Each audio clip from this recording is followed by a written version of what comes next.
యోజిత్గాడు ఇలా రెచ్చిపోతున్నాడు. ఏమైంది వీడికి? ఒరేయ్ కొంచెం ఆగరా బాబు, ఆగు. ఏమైంది నీకు? రేపటి నుంచి హాలిడేస్.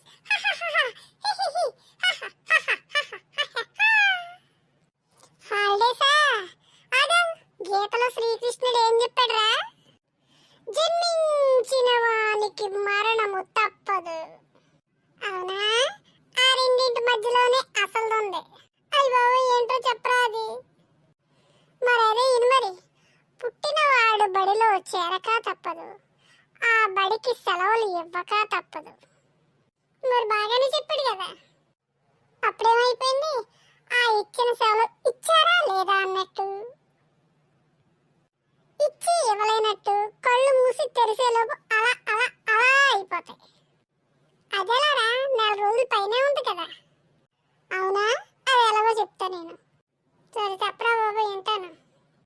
ఒరే అమరేష్ చెప్పరా, అదేంటో నాకు టెన్షన్ వచ్చేస్తుంది. సెలవులు ఇవ్వగానే మీ అమ్మ గుమ్మడికాయలు తెచ్చి ఒడియాల బట్టలు సాయం చేయడా అంటది. సరే కదా అని నువ్వు చేస్తానంటావు. ఒడియాలు పట్టేసాగా అంటది. ఒరే కాకులు తినకుండా కాపలా కాయరా అంటది. సరే కదా అని నువ్వు దానికి ఒప్పుకుంటావు. ఆ తర్వాత నుంచి వాటిని రోజు పొద్దుటే ఎండలో పెడతాం, సాయంత్రం ఇంట్లో పెడతాం. ఇలా వారం రోజులు అయిపోద్దిరా. ఒరే అమరేష్ ఇంకా చాలా రోజులు ఉన్నాయి కదరా అనుకుంటున్నావా? తర్వాత ఆవకాయ పచ్చడి అంటది, దానికి నువ్వే సాయం చెయ్యాలి. తర్వాత మిరపకాయలు అంటది, పిండొడియాలంటది.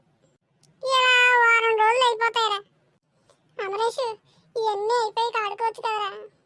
ఒరే యువజిత్తు నువ్వెంత పిచ్చాడు అసలు ఏం చెప్తా నేను. నువ్వు నిద్రపోయి లేచేటప్పటికి నీ నెత్తి మీదకి సూర్యుడు వచ్చేస్తాడు. నువ్వు స్నానం చేసి టిఫిన్ తిని బయటికి వెళ్దాం అనుకుంటావంతే. ఎంతలో మీ అమ్మ ఒరే ఎక్కడికి రా ఎండలో ఇలారా, మీ ఇంగ్లీష్ మాస్టర్ రాజు గారు ఏదో వర్క్ పెట్టారు గ్రూప్లో, ఇచ్చేసేసి వెళ్ళరా అంటది. సరే కదా అని పుస్తకాలు ముందేసి కూర్చుంటావు. అది చేసే టైం అయ్యేటప్పుడు భోజనం టైం అవుతుంది, అన్నం తింటావు, అలా కురుగు తీసి పడుకుంటావు. ఒరే అమరేష్ ఏంట్రా అది? సరే సాయంత్రం వెళ్దాం కదా అనుకుని అలా బయలుదేరతావు అంతే. ఒరే యువజిత్తు ఇలారా, సాయంత్రం ఎక్కడికి రా, కుక్కలు పీకేస్తాయి, ఇంట్లో కూర్చుని టీవీ చూడు అంటది. ఎవరు? ఇంకెవరు? మా అమ్మ. ఇంకా ఎండలు తగ్గేసరికి మళ్ళీ స్కూలు తెరుస్తారు అంతే. అయ్యో అమరేష్ సెలవుల్లో ఇన్ని ఉంటాయా? మరి ఉంటాయిరా, అందుకే అన్ని గొంతులేకు అన్ని పాటలు పాడకు. సరేరా బాబు నేను ఇంటికి వెళ్ళిపోతాను, మా అమ్మ పిలుస్తుంది. ఈ యోజిత్గా రెచ్చిపోతుంటే నేను ఊరుకుంటానా? ఇది చదివి 4వ తరగతి, ఇది పాడి పాట కన్నిపిల్ల పాట, వీడికి ఎలాగే గాలి తీసేయాలి. భలే చేసాను రే.